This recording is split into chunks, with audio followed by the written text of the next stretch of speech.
Hello, and welcome to the Miniforgetfulnesssunclub. I wonder if bugs think having children will fulfill them. If they think having bug children will repair their relationship with another bug or themselves. I didn't think about if the bugs I sucked into my vacuum were part of a family unit until after I did it. And then when I passed the window again and saw some left behind bugs, the survivors of the vacuum apocalypse, I wondered if they were scared, if they felt some kind of bug lucky, spared the containment in the small, dusty room their fellow bugs will never make it out of. Do they miss the other bugs?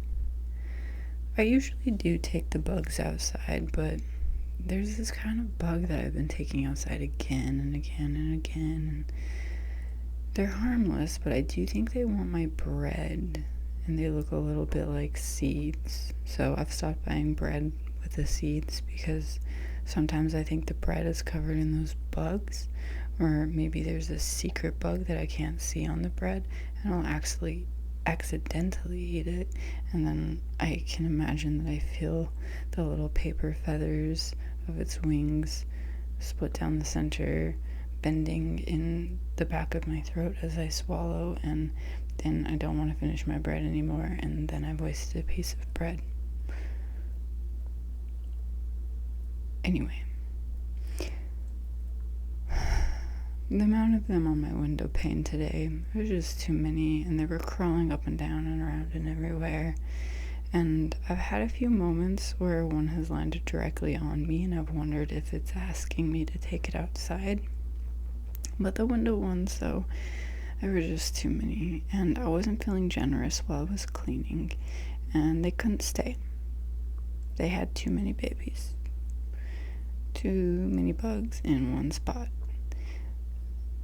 And I honestly think that they probably do have a kind of consciousness that's bigger and more expansive than I could imagine, and that doesn't mean that it's anything like mine, but I do fear that I've done something violent and horrible and caused a way of experiencing this world that is hopeless and hellish, and maybe that some of those bugs miss each other, and maybe the bugs stuck in my vacuum are wondering how to get out, but I know that they will never get out.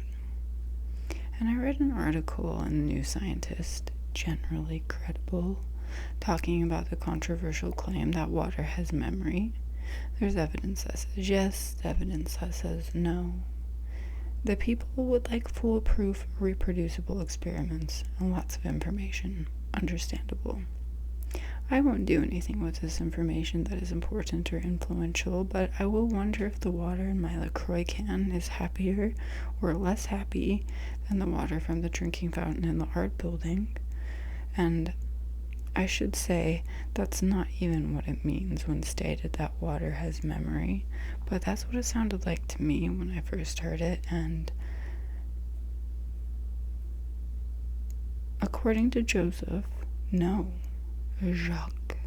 According to Jacques Rancière,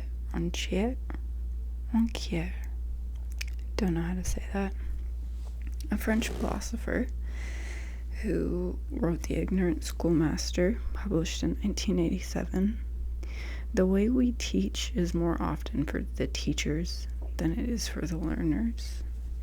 It's for people to feel like they went from not understanding to understanding because they were explained to. And I'm going to read a little bit from his book before I get too far into this, because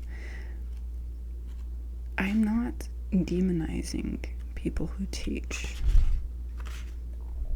This is just a way of approaching the act of learning and the act of teaching that is not usually considered, but I think it's very important. He calls teachers stultifiers. The stultifier is not an aged, obtuse master who crams his students' skulls full of poorly digested knowledge, or a malignant character mouthing half-truths in order to shore up his power in the social order. On the contrary, he is all the more efficacious because he is knowledgeable, enlightened, and of good faith. The more he knows, the more evident to him is the distance between his knowledge and the ignorance of the ignorant ones. The more he is enlightened, the more evident he finds the difference between groping blindly and searching methodically. The more he will insist on substituting the spirit for the letter, the clarity of explications for the authority of the book. Above all, he will say, the student must understand, and for that we must explain even better. Such is the concern of the enlightened pedagogue. Does the little one understand? He doesn't understand. I will find new ways to explain it to him, ways more rigorous in principle, more attractive in form, and I will verify that he has understood. A noble concern, unfortunately, is just this little word, the slogan of the enlightened, understand, that causes all the trouble. It is this word that brings a halt to the movement of reason, that destroys its confidence in itself, that distracts it by breaking the world of intelligence into two, by installing the division between the groping animal and the learned little man, between common sense and science. From the moment this slogan of duality is pronounced, all the perfecting of the ways of making understood, that great preoccupation of men of methods and progressives, is progress towards stultification. The child who recites under the threat of the rod obeys the rod, and that's all. He will apply his intelligence to something else. But the child who is explained to, and this is the part that hits for me, will devote his intelligence to the work of grieving, to understanding, that is to say, to understanding that he doesn't understand unless he is explained to. He is no longer submitting to the rod, but rather to a hierarchical world of intelligence. For the rest, like the other child, he doesn't have to worry if the solution to the problem is too difficult to pursue. He will have enough intelligence to open his eyes wide, and the master is vigilant and patient, and he will see that the child isn't following him, and he will put him back on track by explaining things again. And thus the child acquires a new intelligence, that of the master's explications.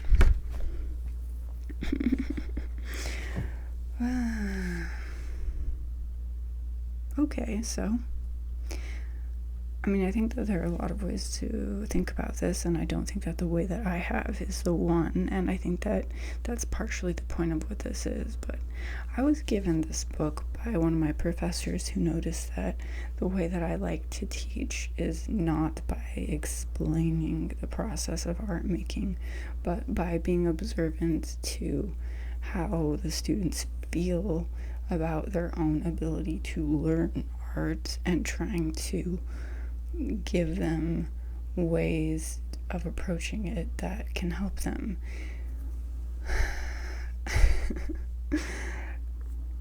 Because there really isn't a specific way to understand art making, unless the part of the art making is procedural, unless it is sequential and conditional.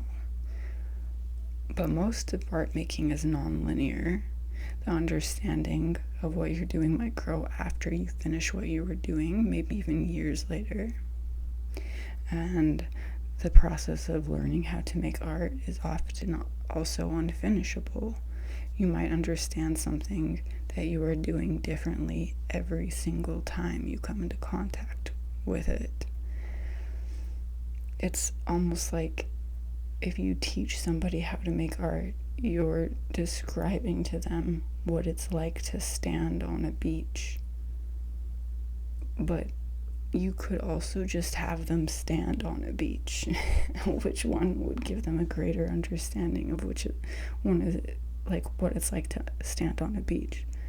One will teach them what it's like to be explained to stand on a beach, but telling them that that's what it's like to stand on a beach and having them believe that's what it's like to stand on a beach, instead of looking at it like this is what it's like to be explained to.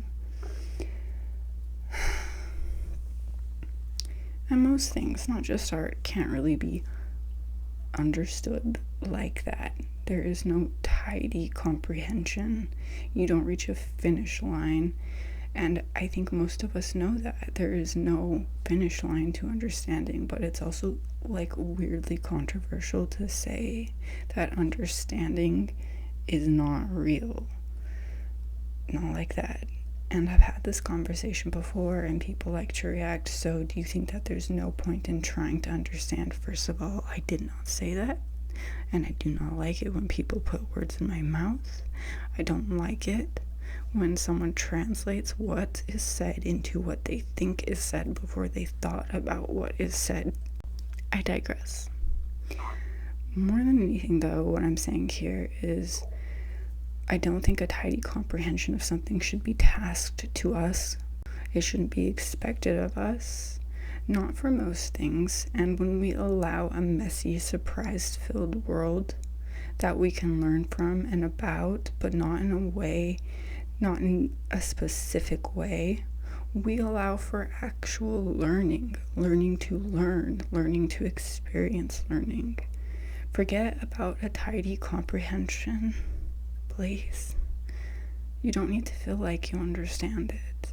Stop giving yourself that task. You will stop yourself from continual growth if you think you've reached the peak. Okay.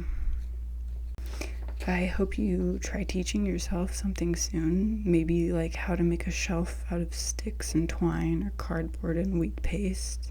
And procedurally, reproducibly, you might find a good recipe for wheat paste, but I would recommend using your own cunning to figure out how to put the rest of the shelf together. What you want it to look like, how you want it to fit into your space or a space, what you want it to hold, the vibe you want it to have. Also, you can join my Patreon at t.a.godfrey. I'd be appreciative. I drop personal lore over there. Like if you want to know how I'm feeling about things that I maybe just don't want everybody to know how I'm feeling about. Art things specifically, teaching art specifically, you can go over there. And you can follow me on TikTok, t.godfrey.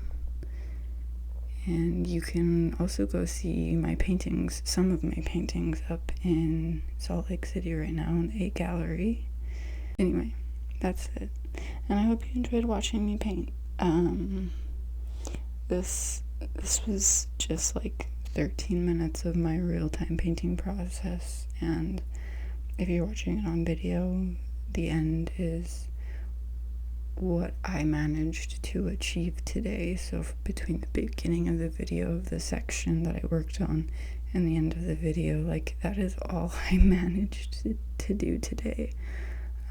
My process is very slow. It's not efficient. That's just what the glow requires. Anyway, that's it. I love you. Goodbye.